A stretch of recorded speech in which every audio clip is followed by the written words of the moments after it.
Hi guys, welcome back to the Two Fly Girls podcast.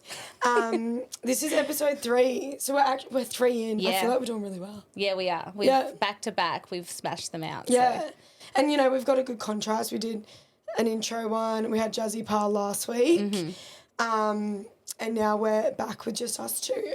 Yeah, and I figured today we should dive into what sports are good for transitioning into combat sports. And kind of dive into that, and obviously like our background in sports growing up, and probably you know a little bit of advice for parents if they have kids and don't know what sport to get their kids into. 100%. Yeah, 100%. There it is. 2 minutes in. Fuck, I'm just. We're not even 2 minutes in. No, I'm just gonna like fully take that rule out. I think it's a Gold Coast thing. Every Gold Coast. What do you say? Every Gold Coaster. Is that what you'd call yourself? A Gold Coaster? Gold Coasty. People use different names for us. Some Okay. people call us what do the guys Mad at training? cunts? Nah, like we're real like I don't know. People listening can't see this. Yeah. Rare. Like cause I train in Logan. Yeah. Because you're from Gold Coast. Yeah. Yeah, So okay. and most of them are I call them like Loganese. Loganese. I'm a Loganese now. No, I'm from Logan Village. It's LV. Okay. It's like Louis V for Logan. Yes. Yeah, because I train in Logan, and most of them are Yeah, and from do Logan. they say 100%? Nah, It's a Gold Coast they thing. barely say anything. I don't know what's going on. Okay, we're 1 minute in. We're already sidetracked. Yeah, sorry. All right. Back to the topic. Yeah. So today's topic is going to be talking about transitioning sports. We obviously have experience with changing sports within obviously the realm of combat sports, and then I think like there's definitely some good advice trending on the internet at the moment in terms of like parents and kids and what to start them off with, what sports are good. Because to be honest, like it's a bit scary out there at the moment. Like schools, I don't know, like ChatGPT, like AI, it's all scary. Yeah. So I feel like now more than ever, getting your kids into sport early and the right sports is going to like be so beneficial as they get older and go through high school. Yeah, I think it's definitely with kids being so kind of involved in social media and not having this personal contact. I found, like, I was giving my kid shit the other day. He's a Gen Zer, and how they don't make eye contact. No. Customer service, they can't even look at you. Gone. And it's because everything is so much on their phone and it's texting or emojis. There's no actual real life emotion. That's so true. So I think if you don't want your kid to be a robot and actually have social skills out in the world, because eventually they're going to have to travel out into the world, get a job and be a normal person, they're going to need these social skills and personable skills. And I think sport is a huge thing for a kid that can help them develop mentally and obviously physically as well. For sure, 100%. Like let's just start with obviously, what sport did you start with? Yeah, so I grew up playing basketball and gymnastics. Yep. I was more in basketball since I was like I think I was like 10. When I first started, my whole family played basketball. Yeah, cool. They love it. And I wouldn't pick that. Oh, really? I love it still. I started playing social basketball just like a year ago. Love that. Just for cardio. Yeah. And I was a little bit. It is I was a bit hectic. intense apparently for social basketball. Yeah. You're like, so sorry. I want that ball. Yeah. Do you find that's another thing in team sports? Like it's so different. Yeah. Like we are so used to one-on-one. Yeah. Like you're fighting that person.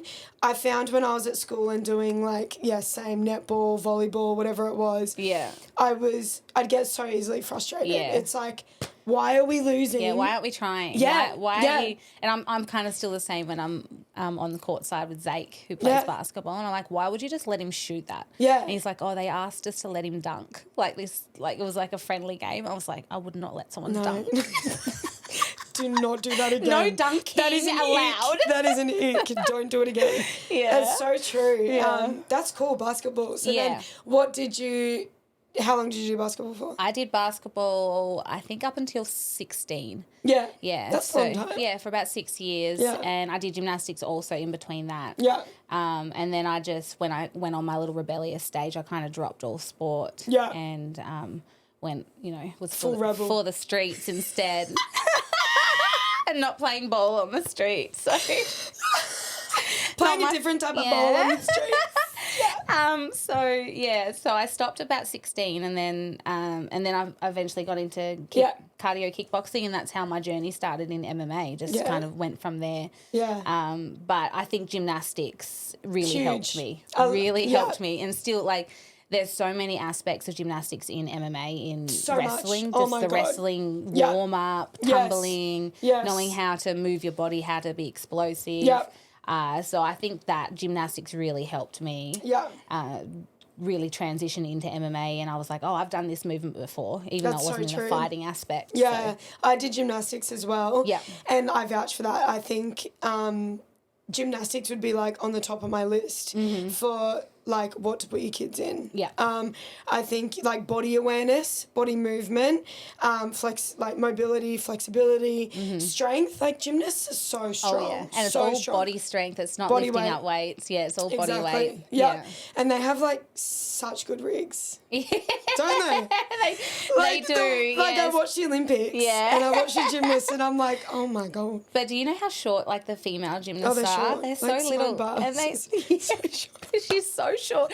And they don't look that small on TV, and then you see them stand next to an average size person. You're like, oh my goodness, you are so borderline. But it makes small sense. Person. It makes sense because they have to tumble and spin. Yeah. Can you imagine being taller and having to tumble? Well, I didn't struggle with tumbling. I struggled with all the girly stuff, all the presentation. Yeah, and I was just like, same. Let me do the tumbles. But I was pretty little as a kid. I only now I'm an average size after, I hit puberty and stuff when I was 15, 16. Yeah. So, but I couldn't imagine me being this size now and trying to do these tumbles. No. And I know, because I wish I didn't, I did gymnastics for I think 2 years max. Yeah. And I was maybe, I reckon 5 till 7. Yeah, okay. Or it could have been 4 till 6. Yeah. And I just have this memory of being in that leotard and being real chubby. Yeah. My gut, I just have this vision of my stomach just being And 1 week I won student of the week. And you got a photo to got the gut out. I was just I was just a real thick kid. Yeah. Short and just stubby. Yeah. And I just wish I did it for longer because I stopped. I don't even remember why I stopped. Maybe because a friend stopped or whatever. Yeah. But then I got into Taekwondo at 8, so... It would have transitioned over, though, a lot of the stuff you learned. I think it did. But now, when I wrestle and stuff, I'm like, I wish I did gymnastics for longer. I reckon I would have transitioned into wrestling so much better if I did that more. A lot longer. Yeah. It definitely helped me. I think I did it for 5 years. I got pretty high up in levels pretty quickly just because I was just crazy. I just wanted to keep doing it. Yeah. I'm obsessed with it, as I do. But it's definitely helped with MMA, with wrestling, jiu-jitsu. Oh, God, yeah.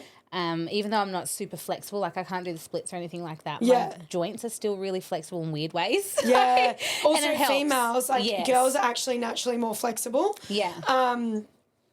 In my first MMA fight, I got stuck in an armbar so deep that the commentary was how is she not tapping my arm, her hips? To be fair, she didn't have the technique completely right. Yeah. Which is why I didn't tap. But it was also my first fight. Never been stuck in an armbar in my life. And my arm was fully hyperextended. Yeah. They're like, how is she getting out of this? And I was fully chilling. I was a minute just laying there no, I'm good. And then not knowing how to defend an armbar properly, I rolled myself into my arm, got stuck in a triangle. Oh, that's all right. It'll lift you out of your arm breaking. Yeah. You're just going to lose consciousness. Yeah. Face goes red. Then I was like, no, I'm sweet. Got out of that. It was the less I knew, the better it was, right? Back then. Yeah, sometimes you don't get in the way of yourself if you don't know what you're doing. It's so true. I didn't panic because I was like, oh, this is weird. Yeah. No, but, so... Gymnastics. Yeah. Massive thing for kids, I reckon. And then the other thing I would say is jiu-jitsu. I feel like jiu-jitsu and gymnastics go hand in hand. Together, hand in hand. Yeah. And I believe jiu-jitsu, wrestling, if you're like a really athletic person, wrestling you can kind of pick up. Jiu-jitsu is something that's, I think you need a lot of time on the mat. It's just time-based, even though if you're athletic, you're intelligent, you understand, you know, how things work. Yes. And it is just time-based jiu-jitsu. It seriously is. And I think that's the biggest hole in people's games is if they're a striker coming over and they don't have any, you know, experience grappling or not a long enough experience grappling, you always get found out in MMA. And it's the biggest, I think, question mark when people are coming over from striking. Can they grapple? Yes. Can they succeed or can they get out of, you know, sticky situations, not panic when someone is literally taking the air from you and can they, you know, survive the storm and get up and keep getting up because you get taken down. You got to keep getting up. And I think it's just something that you need time-based skill. I wish that I did gymnastics. Not gymnastics, sorry, jiu-jitsu earlier. Me that too. with gymnastics, I think I wouldn't have had as hard a time in like going into MMA and kind of getting, you know, the feel of it because and definitely as Australians back then, we didn't have a ground game compared to, you know, most Americans. So true. But that's definitely changed now. It's definitely changed now. But on that note, like, I feel the exact same. Like, how I thought my transition into MMA was going to go and how it has gone. Mm-hmm. Total opposite on the scale. Like when I wanted. So it's so weird how I transitioned into MMA because I was happy in Muay Thai, but I was getting bored. Like I was getting bored with the repetition and not learning anything new. Like I was sort of just training, fighting, and I'm like, I'm not excited anymore. Nothing is pushing me to be better. So and in that sort of time, Ronda Rousey was massive, and I was watching her and watching the UFC, and I was like, I definitely see myself going into MMA, but it was such a in the future thing. Like this is me at 18 saying, I reckon like in my when I'm 30. Like, that's how I saw myself transitioning to MMA, like, in my 30s. And how's that going for you? Bro, I'm like, oh, my God, what has happened? Like, it's like I've just been on a fucking, speed ride to there. Because that was me at 18, 19, I start jiu-jitsu, 19, I have my debut. By 22, I'm, like, on the Contender Series. I was just like, oh, what is happening? But it like what I mean by that is it wasn't the original plan. Like it was supposed to be a slow transition over time. Like I would have started jiu-jitsu at 19 and then maybe by 26, 27. Being ready to cross slowly getting into MMA. You're a fast learner, it's fine. in that way, yes, but also I think I was naive. Like I was very, like what you said, naive on like what I needed to know. Right? Like it helped me and it didn't. Like it helped me with like having the confidence to back myself to just do it, not knowing how to do it yet. You know, like not knowing what you're getting yourself into. 100%. Like, and that's why I said before, like the less I knew, the better at the start of my career.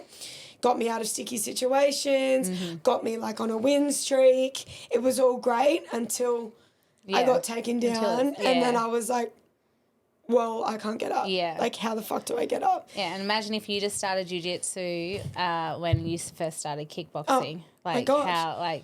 How much of an advantage that would be. Fully. It's even if you don't want to, I guess, fight or be in a combat sport.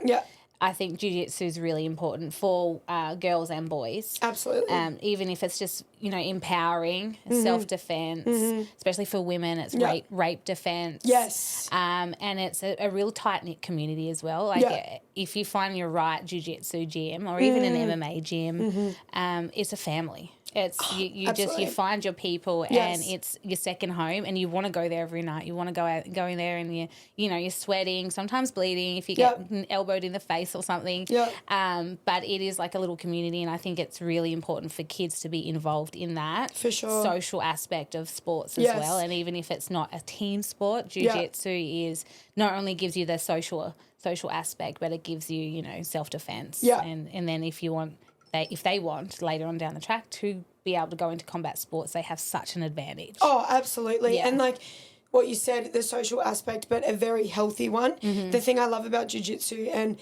MMA, or all combat sports really, is the ability to be yourself. Like, I feel like it doesn't matter your background. It doesn't matter what you've gone through. You can literally walk into training every single day as you are, and you're not going to get judged. And I think that's massive for kids. Yes, like, definitely. feeling like they belong somewhere. I don't think many other sports are as raw as jiu-jitsu and combat sports. Or you as have accepting to be. as well, I think. Accepting. I feel like jiu-jitsu is kind of like this knit kind of, it's almost like this kind of, there is all different walks of life in jiu-jitsu. It's not just like wrestling, you always find kind of meatheads. And boxers are a certain kind of people. Kickboxers are, a little bit crazy to put their body through that. But jiu-jitsu, you find like all walks of life, like office guys, you find mechanics, you find, plumbers, students, nurses, doctors. It's all walks of life. And so I think that's what makes jiu-jitsu really unique, and what makes it kind of more of like a quirky community as well, where you can be yourself and not be judged as well. And like you will become close and like friends with people that you would like never ever interact with in the outside world. So I think that's a massive thing. And I think all kids should do it. And just I think also for kids,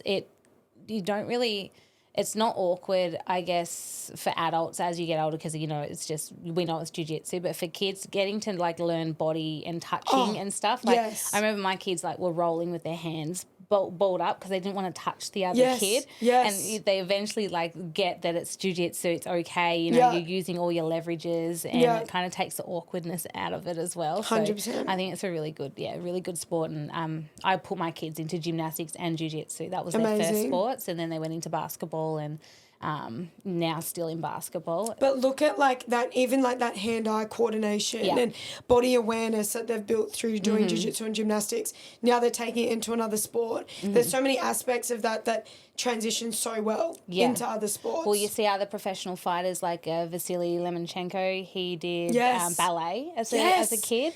How like he's got the best footwork. Best footwork. He's able to switch stances. I think he's a southpaw, but he switches. And not a lot of boxers switch. No, and he's able to transfer his power from both stances as well. There's Marab. He does his traditional dancing. I can't remember what that is. And Valentina. Yeah, there's a lot of people that have grown up dancing. Especially that have crossed over to striking, predominantly striking. Sports, which is interesting too. Adesanya, he dances. Yeah. You can tell too, like the footwork is just on another level. Like where their weight is, how they're like, the flow of it. And it's like... It's more the rhythm as well. Yes. Knowing when to hit, their timing, things like that, all transitions from dancing or gymnastics is kind of like pure power, like more like wrestling, explosiveness, knowing your body. But ballet or the dance ones are all more like you can tell that people have danced before. Yeah, the way that their footwork is. So. That's so true. That's one thing like I love watching. I love watching hip hop. Yeah. And I just get this like overwhelming, like I just wish I could move like that. I know, me too. Like I'm like why can I not have this as a talent? Like another talent. Like I just want to be able to dance. Yeah. And like to cool music and like I'm just like, I'm such a bad dancer. I bet you could. I bet it's just your head getting in the way. No, for sure. Yeah. And it's actually something that's on my bucket list is hip hop class. No, that's a lie. I have done it twice. You've done it. Yeah, I'm literally a robot. Like I am literally. Did you film it? Oh, it's probably there somewhere. Yeah, it's hiding. But yeah, it's not going anywhere. It's in the deleted album. Hip hop and definitely. So I really want to try heels class. Yes, that would be cool. Really want to try heels class. Every time I've like spoken to my friends to go do it, I've like had a sore knee or like I'm training too much and I'm like, You got no, if fight I camp. hurt myself in heels, I will never forgive you myself. break an ankle. Imagine me Sorry, going to I'm training. out. Yeah, imagine me going to training the next day. So sorry, I did a heels class. Yeah. I can't fight now. So sorry. Sorry. Gotta just let the wanna promoter know that you've broken an ankle because you're Literally. wearing stripper heels trying to dance. Could you imagine? It's something that would happen to me, I'm sure Oh, of it. yeah, me too. I can't even walk in heels. No, I'm not So, very like, good. I don't even wear heels. When I wear heels, catastrophic. Here I am going, I want to dance in heels. Yeah, well, why not? You're just going all in. One day I want to do it, but that's another thing. I see videos of girls looking like so good, like Yeah. dancing in heels. Yeah. And I'm like, and they're twerking Not too. the And I'm like, stilettos. I don't have an ass to twerk. It's all muscle. There's no movement. I swear, I've done it with Jake before, and he's just like, just a little bit more, like, and I'm like, Your boyfriend's teaching you how to twerk. yeah. He's like, can you just like, just relax a little bit? Like, he's literally like, you're just a ball of muscle. Like, everything's moving Sorry. at the same time, and I'm like, I'm built for a sorry. purpose. Yeah. I just don't do this. No, it's dancing's one of those things. Like, it's on my bucket list. Yeah, I think like I have good footwork, and I did a bit of dancing for our wedding, for mine and Adrian's wedding. Yeah. We did the dirty dancing. I feel like dance. you would do it really well. You would pick it up so well. It was hard because I'm not girly. Like it's that's getting my the problem. feminine. That's so I could do the steps, but it's like now they're like, now move your hips, and I'm like, I am. Yeah. They're like, move them more. That is my problem. I'm like a brick. Yeah. I'm straight up, straight down, and I don't even have hips. Like, I don't even go in. No. And then my bum doesn't go out. So they're like, yeah, just relax. And like, no, it's not happening. We could do the worm. Can you do the worm? Probably can't even do the worm. I bet will you try, could do we'll the try, worm. we'll try. Yeah. Face plant. I go to come down and everything just drops at the same time. Oh my goodness. No, but that's really funny. Yeah, dancing and the something that I like, in all seriousness, that I think I'm gonna do when I finish fighting. Yeah. Is CrossFit. Yeah, have you ever done it? Surely you have. because I see a lot of your training videos, and a lot of it looks like portions of CrossFit. Yeah, so I've done cleans, like you know, the Olympic lifts. Yeah. So I've been doing them for like 10 years in my training program. But when a few years ago, I like tore my MCL wrestling. And I had to I took a big break off training. And then when I was starting to come back in, I like couldn't get fights and I was getting frustrated. So I was like, I'm just going to like go to a CrossFit gym and do a couple of CrossFit classes. Lifting shit. Getting angry. I always say anyone that does CrossFit must hate themselves because it's so hard. It's brutal. Yeah. It is brutal. Yeah. I'm like, why do you hate yourself to put yourself through that? Like, I'm only joking, obviously. For sure. But it is. Like, it's so brutal. I do. I have a really like... Jake says it a bit too. I have a relationship with like pain and hurt. Yeah. Like when You I like to train. feel. Yeah. I like to like punish myself. Yeah. And when I train, I will just fucking train balls to the wall. And it's like sometimes it's shit. Like, I shouldn't be training like that sometimes. Like, a lot of the time I'm like... You got to know when to rest. Just calm down. Just, you know, like... Not everything's a competition. Yeah, Chelsea, just calm down. But, yeah, the CrossFit was one of those things I felt like I could do and not be told to calm down. Yes, no, definitely. Yeah. But you do get told what weight, like the female weight, and I could just see you going... I'm going to do the male's weight. I'm doing the men's. I'm not picking up the female weight. 100%. Girls' weight. Yeah. Fuck that. But I already do a male sport. Let me pick up the male bar. But yeah, I loved it. I loved doing the classes. Then I was like, I reckon I could do 2 classes a week and train MMA. Oh, yeah. Nah. How'd your body like that? So bad. Does not transition well. No. So I was like, I'll just leave that alone. So I haven't done it since, but I froth it, hey. Like, I just watched the CrossFit Games on the weekend. Yeah. Love Tia Toomey. Love it. She's an Aussie, so it makes it so much better. Yeah. She wins every year. But they should start a series, a CrossFit, like, competition where it's MMA fighters competing in CrossFit. That'd be sick. That'd be sick. That would be cool, just to see, like... how people move. Yeah. and can't move a bar, but they can lift someone up and throw them over their head. I actually had a really scary experience, like maybe 7 or 8 years ago. I was doing a 1RM clean and split jerk. Mm-hmm.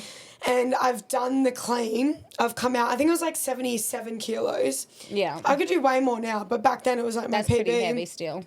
Then I went to do the split jerk, which is above your head. Mm-hmm. And I've split my legs and I've gone above the head, nailed it, walked my feet back in, and then just don't even ask why. You let it go on top of your head. Above my head. And I, instead of like getting out of the way and pulling away, I've literally put my head forward and the bars landed on the back of my neck. And I've like dropped to the ground. People have been paralysed like that. I know, bro. I know. I was like 16. I dropped to the ground and I was like, oh, I think like I'm okay. I wasn't unconscious or anything. I was fine. And then my coach was like, just lay there. And then we were so close to calling the ambulance. I was fine. But shocked. But that was scary because I'm like, in a split second, I could have been fucking paralysed. So it took me like 3 years before I did something above my head again. So don't put your kids in CrossFit. Yeah.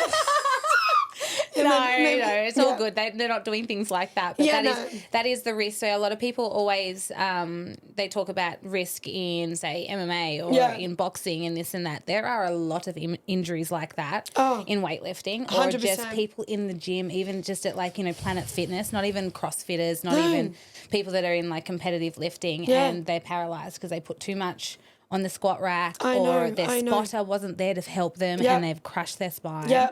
And football. Like rugby. There's risks in all sports. So. I think it's just obviously fighting is so much more, what do you call it? Well, it's because we're trying to hurt our opponent as well. It's a bit more brutal. Yeah, it's like it's intentional. It's more personal. Yeah, it's very definitely personal. It's not personal. It's like we want to murder you. But it's the objective of the sport, isn't it? To hurt. Exactly. Whereas they say, they football hides behind. It's the objective of chasing the ball, getting it in the goals. So true. So our objective even though they're going to hurt someone to do that. Yeah, that's so true. I didn't even think about it like that. Yeah. Yeah, wild. Yeah. So I think. CrossFit's pretty cool though, but you hear a lot of injuries. Yeah, a lot of injuries, and it breaks your body down a lot. But I've never. I'm like, I'm gonna do that when I finish fighting. But I can see you'd be really good at it. You would that's be what Jake says. Really good at it. Jake says that. Yeah, I think I've got the frame because I'm short. Stocky. Yeah. And you got the mentality as well. Yeah, and like I can get the bar from the ground. Like I'm like I'm like power. Like I'm like do things fast. Yeah, you are all powerful. Yeah, so I'm like I don't really have endurance, but there's no marathons. We'll work on that. But here I am going like, oh yeah, when I'm finished fighting, but my body will be broken when I finish. Like it's already breaking down. Oh, you just go in the games where they let you cheat. Just take some peptides or something. Yeah, literally. You'll be back, or you get stem cells. Just go to Mexico and get your whole body injected with stem cells. I'm definitely going to do that. Hey? Yeah. Adrian's like, as soon as our house is built, he's like, we need to go and get stem cells because we're broken. And I'm like, I know, but we can't afford it right now. Yeah. There'll definitely be a day where you just like, book the flights. Yeah, we're going. Inject my whole body. Fix me. Yeah. It's crazy that we have to go that far to get it though. Yeah, I know. And we can't get it here. So Australia, when I tore my labrum in my hip, they didn't even have PRP when I was looking for it here. Like you couldn't even get that. That's so bad. And it only we're so far behind. So far behind. Because PRP would have been a game changer. Yeah, it's like they make so much money. Yeah. I don't like they pretend like we're above it. Like, oh no, that's that's dangerous or it's like it's around, it's everywhere and it's healing people. Why wouldn't you? So now I think you can get stem cells in Australia, but it's not as accessible. Well, I think over there their practices are a little bit different too with how they get the stem cells and things like that. So they've got a little bit more leniency on harvesting stem cells. But it's probably like $50,000 to get one little injection here or something like that compared to Mexico. No, I'll go have a holiday in Mexico and get the stem cells for half the price. Yes, I'll get them here. Thank you. What's the wildest injury you've had? I broke my femoral neck.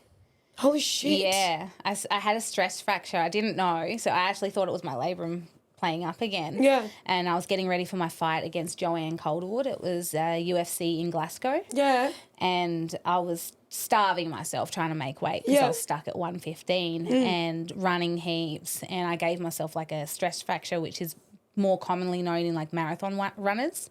Holy shit. Yeah, but I didn't know, and I kept training. And I actually went over to TJ because I was in San Diego, went over to Tijuana and got the cortisone injections in my hips to try and thinking it was your hip. Yeah, and it just wouldn't go away. And my coach is like, at one point my leg was just giving away on me. And my coach is like, you're going to have to tell the UFC, you have to get an MRI. I'm like, fuck. So, yeah, I ended up getting the MRI and it came back with it's like the femoral neck, so that bit that goes into your pelvis. Yeah. It was cracked all the way through there. Holy shit. It was literally hanging on. It was cracked, so it wasn't broken. Yeah. But it had a big crack through it. And it was probably like 3/4 of the way through it. And they said I had to stay off of it. And then once I got back to Australia, I could get surgery. But I ended up like falling over in the shower and putting my weight down on it, so it cracked all the way through, which was not ideal. Oh my god! But I still managed to wait until I got back to Australia to get the surgery done. You didn't fight, did you? No, I tried to. I said, "Can they just numb it? Did. Can they just numb it and I can fight?" They're like, we're not passing you. You're not cleared to fight. Yeah, you will snap your hip. You absolute idiot. Yeah. But yeah, that's the thing. We'll always say, "Yeah, can I do it? Can I do it?" But those that don't know, you actually have to be medically cleared to fight. You have to be fit to fight, and I was not fit. Yeah, so that's why you see like a lot of fight shows, like you get these crazy pullouts last minute, but a lot of the time it is because they haven't been medically cleared to fight. Yeah. So they're basically saving us from ourselves. Yes, they're trying to at least. Yeah. But yeah, I asked them if they could just numb it, okay? Because I was 2 weeks out from my fight, and I'd put in like 8 weeks in San Diego. A lot of time away from my kids, a lot of money. Yes. I really had my heart set on this fight. Like I was sparring so well. I was ready to fucking beat Joanne Calderwood's ass. Yeah. And then 2 weeks out, they're like, nope, you are not fighting. That's like the most devastating part of sport. Like for us as fighters is like when it's out of your control and you've done the preparation and you've put in the work and you've fucking spend all the money in prep, and a lot of the time we go away for weeks on end and you're not working, and then for something like that to happen is just devastating because you never know when the next opportunity is. And that's like the hardest part about fighting is like we train so much more than we fight. Yeah. A lot of other sports, rugby, like they're training all week and then they play every weekend. They get to blow off that steam of showing off their hard work every week. It's frustrating. It is so frustrating. And, it's MMA is, I think, the worst for it. I think like... for injuries, you mean? Or for... Oh, definitely for injuries, but also for not enough activity. Yeah. Like if you were like competing in jiu-jitsu, there's a lot of comps that you can sort of keep active with. Boxing, I think boxing's hard as well, depending on if you're amateur, pro. Well, if you're in the amateur scene, they fight often. They fight a lot. Yeah, they fight often. If you're pro, it's hard. Yeah. And then MMA, it's like even harder. So when we have these injuries and setbacks, we're not just like upset about the not fighting. It's like, I don't know when I'm going to be able to go again. Yeah. That's like the hardest part with me at the moment is like I just tore my bicep 5 weeks ago. Luckily it was the muscle belly and not the tendon. Oh shit. If it was the tendon, I would have needed surgery. Yeah. But like I had to sit down with like my coach and my manager, and because I was like, can I still fight? The fight would have been next Friday, so it would have been like 6 weeks out. But the problem was, because it was the muscle belly, if I had like pushed myself through training, maybe not could have made it worse. Could have made it worse. But say I didn't throw my right hand or grappled through training to save it.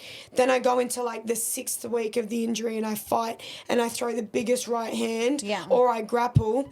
Then I tear everything. Yeah. Then I need surgery. Yeah. I potentially might lose the fight. Well, what kind of camp is it if you're not using all your weapons too? It's not a camp, is it? You're not really getting ready 100% to your ability. My capability. Yeah. So it was like I'm at risk of losing a fight that I can't afford to lose. Yeah. I'm off the back of 2 losses. Then I'm flying 30 hours and I'm flying my team over. They need to take time out to corner me and I'm not at my best. Yeah. I also am risking blowing my entire bicep and needing surgery, then there's 12 months out. Yeah. Not just 6 weeks. You just got to sit it out. So you got when to cop it. Yeah, when I thought about all that, I was like, I know, this is the right decision. As much as it hurts. It's a tough decision, but it's all right. It's shit. Yeah. And PFL are also coming to Australia at the end of the year. So I was like, I need to be on that card. Yeah, you do. And it would be a crime if the Aussie girls weren't on the Aussie card. You have to be on it. Yeah. Just like when BKFC were coming here, I'm like, I have to be on that. Yes. Like, if I'm not on it, it shouldn't even be here. Fucking no, I am the main event. So what's in, like, give me a second. What's the go with bare knuckle coming to Australia? Obviously, they announced it. You were supposed to be on it. Yeah. What happened? So basically the Western Australia government pulled the license. Well, not pulled the license. They didn't approve the license. So they'd already announced the show sold tickets under the guise of everything was okay. Yeah. They never gave a hint to bare knuckle that, that the application would get denied. So that's why they put tickets on sale. That's why they announced it. And then out of nowhere, they've just, not approved it. So I'm assuming they've been pressured from – I know they were pressured from other politicians. There was a lot of backlash in the media from it. And I think basically they just got bullied into not allowing it. That's so frustrating. It's a shame because they don't realise that it's not just the sport. It was like there were a lot of fighters that were relying on it. Yes. A lot of up-and-coming fighters that really could have used a really big platform to showcase their skills. Absolutely. And skyrocket their careers as well. Yeah. So they haven't just, denied this permit for the sport. They've basically kicked a lot of young fighters in the guts and not given them a platform to be able to fight on. And it's not like, they've pulled the permit and it's never going to come to Australia. They're going to come to Australia. It's just going to be in another state and they'll make another state money. Yeah. Like you idiots. Yeah. You don't like money. Exactly. Yeah. Like such a stupid decision. And like you're right, because a lot of I'm seeing it now and I don't think I realised how bad it still is a lot of fighters are having to pay their own way to fight. Yeah. So obviously, like, especially Australia and New Zealand, there's not much opportunity. Hopefully that will change when bare knuckle come to Australia and PFL come to Australia. Yeah. It's going to give them so much more opportunity on a global stage to have their flights and accommodation paid for and actually get paid. Because I didn't realise it's still so bad. Well, they still only pay for one. Because I need two corners. Even in MMA, you need two corners. You need two corners. Not all coaches are going to be like MMA. Yeah. It might be your jiu-jitsu or your striking coach or there's the one that brings it all together. Yeah. But they still only pay for one. For it's one a fighter corner. And one. So every fighter that's travelling out of state or out of the country are losing, a lot of money just alone on corners and corner flights, which I think is a big shame. Like that needs to change as a whole. Absolutely. Promoters need to start paying for two corners and paying their fair share of that fare. So, but I was not aware that there's fighters that aren't getting anything paid. Is that on the local scene or is that on? I'm just seeing it more within Australia and New Zealand. Yeah, okay. Well, they're saying if you want the opportunity, you can pay your own way here. Yeah. Which it doesn't surprise me. Yeah, which I'm like, what the fuck? Like it shouldn't be like that. No. And it's sad because people are like need sponsors. Fighters need sponsors to keep them fighting, so they don't. Good training, MMA training takes up your whole day. Like you've got 3 disciplines to train for: jiu-jitsu, striking, wrestling. You can't have a normal job. You have to work around training.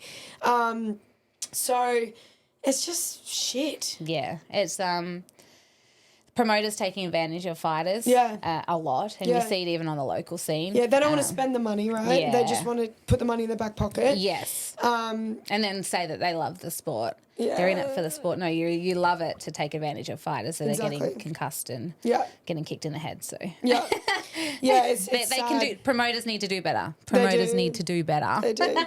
Absolutely. Yeah, no, it's wild. So if we're going to talk about sports you shouldn't get your kids into. No, fighting is great. It is great. It's not all glitz and glamour. No, and I do, I was listening to, I think it was Tom Aspinall. Yeah. He did a podcast with Diary of a CEO. Okay. Stephen Bartlett. Great podcast.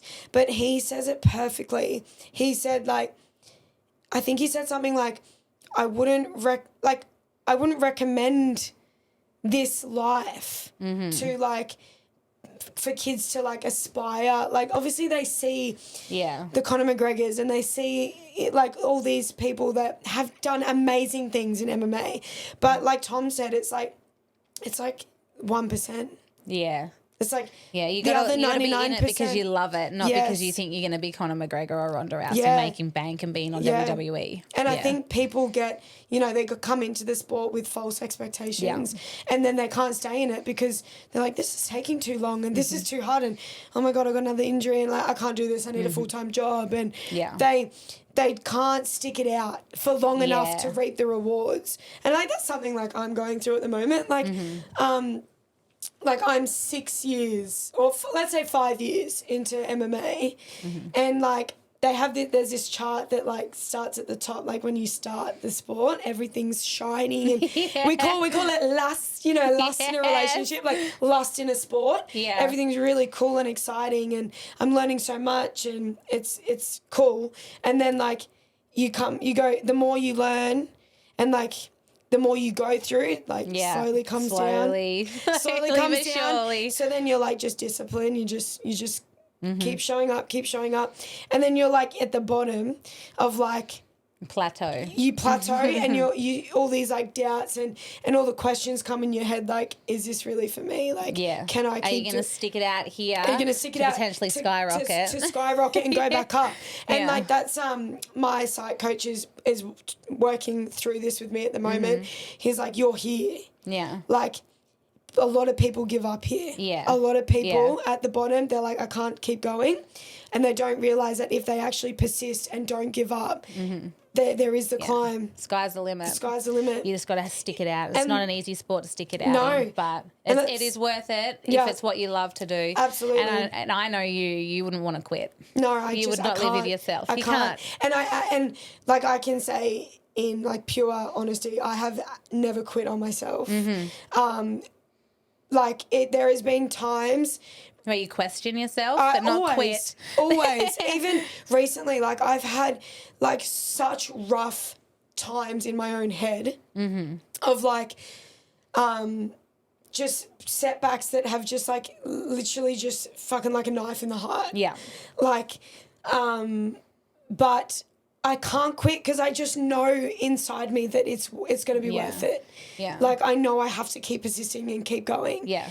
And I think you're fighting is just what you are. I think it's just a sport for you, and you just you've got to stick it out because you excelled so much in kickboxing, and you haven't had the easiest road in MMA, but you've still hung there with the best. So and like what you haven't had an easy fucking road. No. So. But like what they say, like you. I didn't come this far to only come this far, and I keep saying that to myself. I have to remind myself, like most days, you didn't come this far to only come this far. Like you just keep showing up every day. So if there's any like anything I can say to you guys out there that like are struggling, like just know we all fucking struggle. Yeah, everyone. It's not all, like I keep saying, it's not all glitz and glamour. It's not all perfect. It's not what you see on social media. No. We have hard days. We have really shit days. Yeah. I have days not where I want to quit, but where I question why I'm doing it. Is it worth it? Yeah.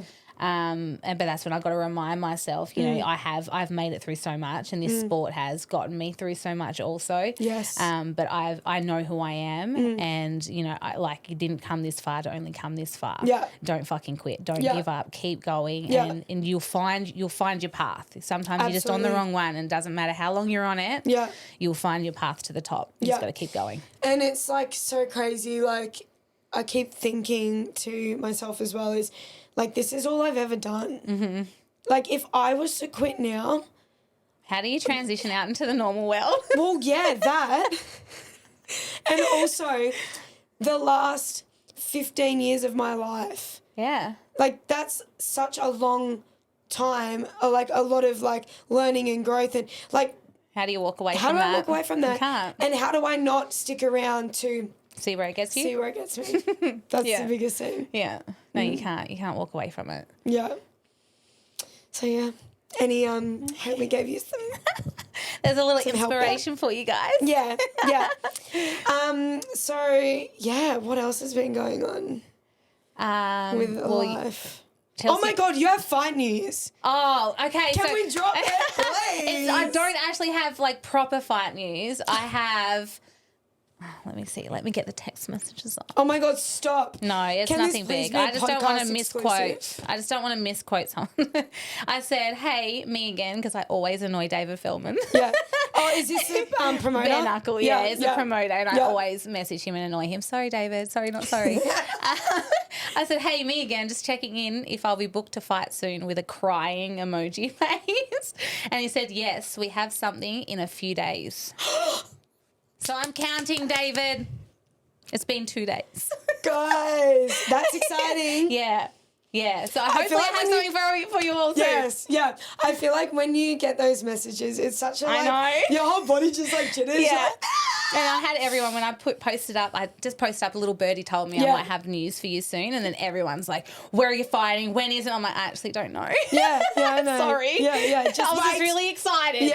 Yeah. That's, oh my God, okay, cool. That's exciting. Yeah. So obviously it's going to be overseas because they haven't announced the Australian card yet. Yeah, and they were planning on bringing it to, I think they're hoping on bringing it either to New South Wales or Queensland. So, they need to bring to Queensland. Yes, that's what I'm going for because obviously I'm here and I think Queensland, especially the Gold Coast, I'd love for it to come to the Gold Coast. Absolutely. I think it's just, combat. It will pop the fuck off on the Gold Coast. Yes, it will. It would go so well. Yeah. So hopefully I have some news for you soon. It might be in Australia or it might be, in the US maybe or somewhere else. I really don't care. I just want to fight. Yeah.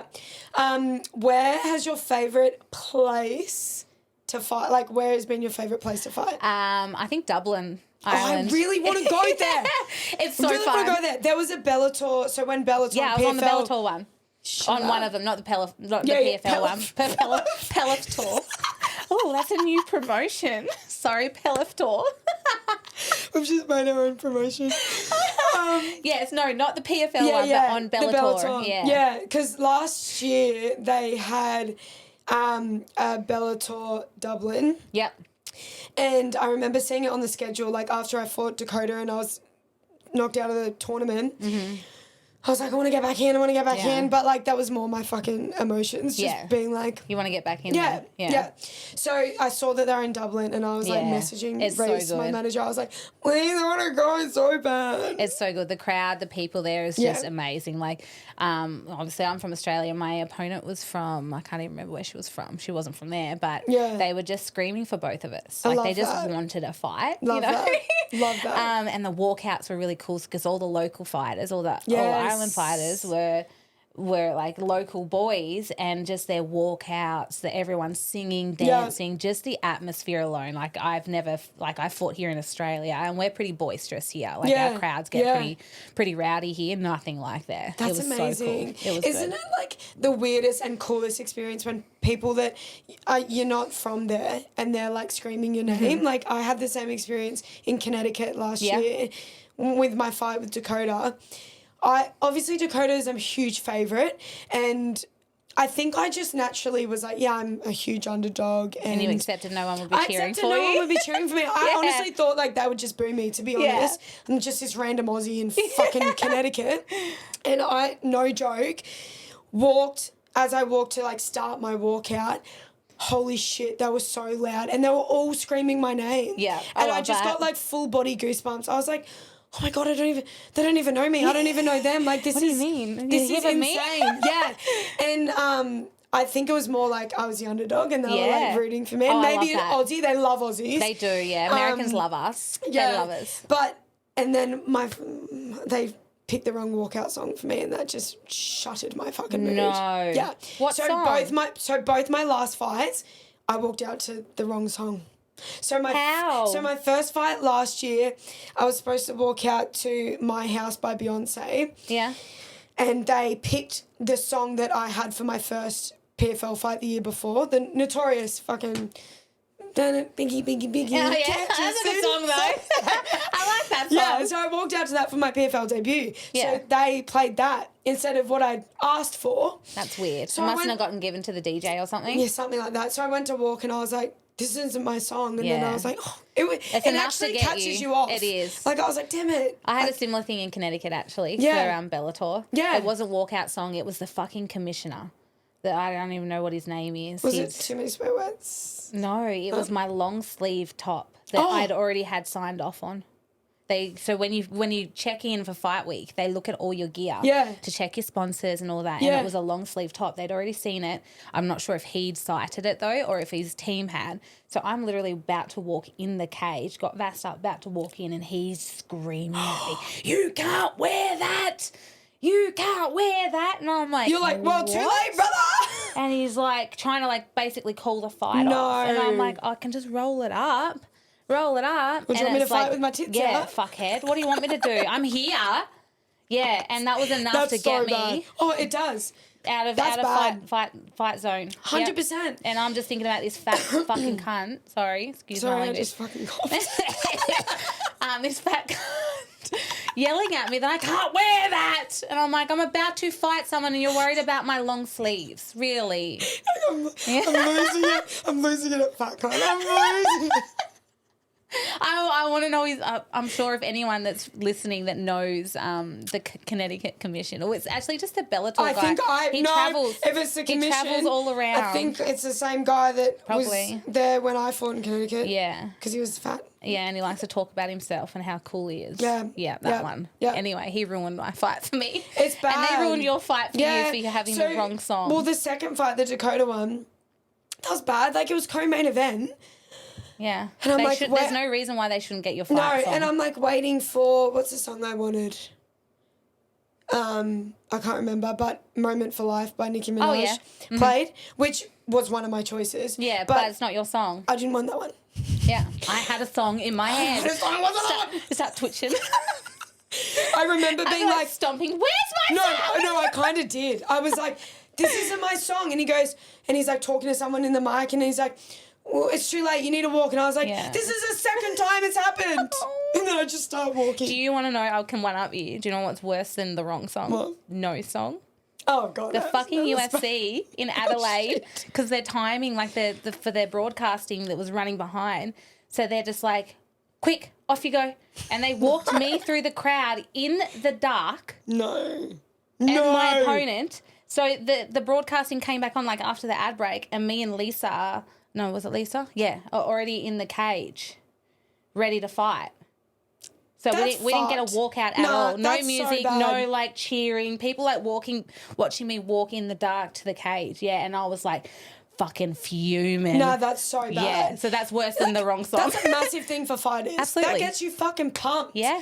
Oh, that's bad. That's bad. Yeah. I'm trying to one up you now. Well, I lost a foot. No. Well, my bra fucking broke in a fight. I see, that's a big fear. That's a big fear for me. A titty coming out. That is.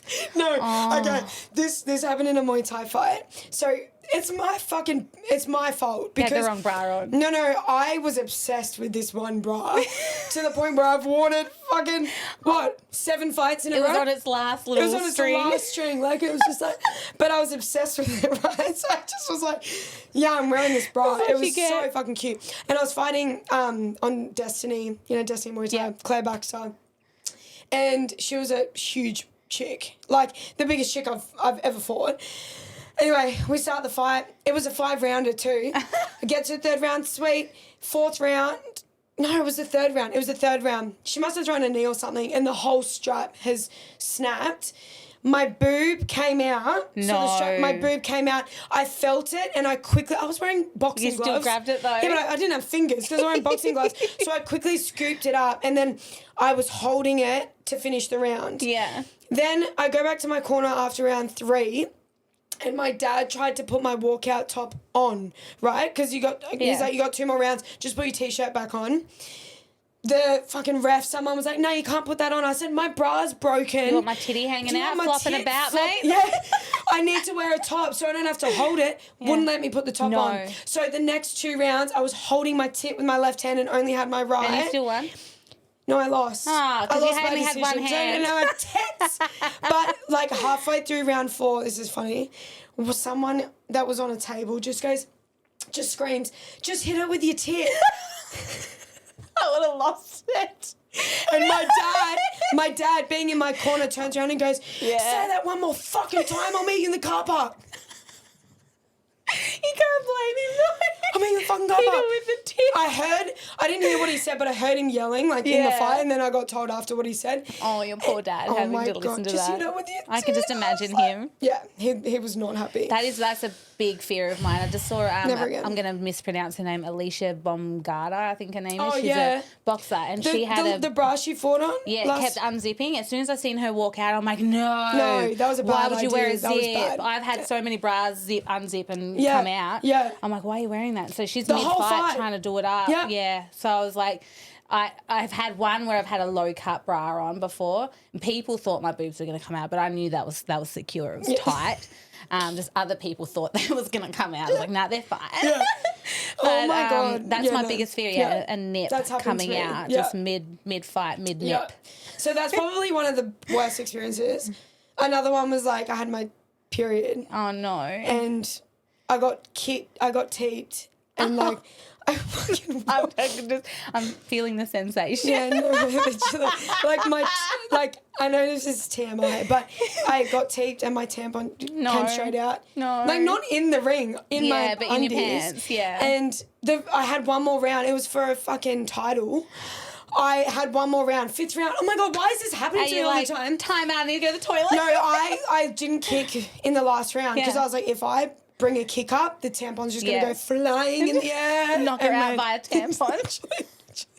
And I remember I won the fight, ran out of the ring, straight to the toilet, fixed myself up, and then I swore I'd never wear a tampon in a fight again. Oh my God. I was like, if I have my period, I have my period. Yeah. You know, fuck it. Yeah. Thank you. That's a new fear unlocked for me. We're going to end it on that note. Yeah, on that note, ladies and gentlemen. What's your biggest fear? Yeah. I don't think I have any more. No. I've ticked all mine off. You've literally lived them. Yep. Glad it was you, not me. Yeah, well, I can give you some tips if you ever go through that. No tampons. Yeah, no tampons. All right. Thanks for that. That was fun. Cool. That was a good chat. I hope you all enjoyed that. And we will see you next week with a guest. Next week with a guest. Yeah. We'll have to think about who we're bringing on. Yeah. You'll have to stay tuned for that one. Yeah. But yeah, exciting times. Thank you all for listening. Bye. Bye.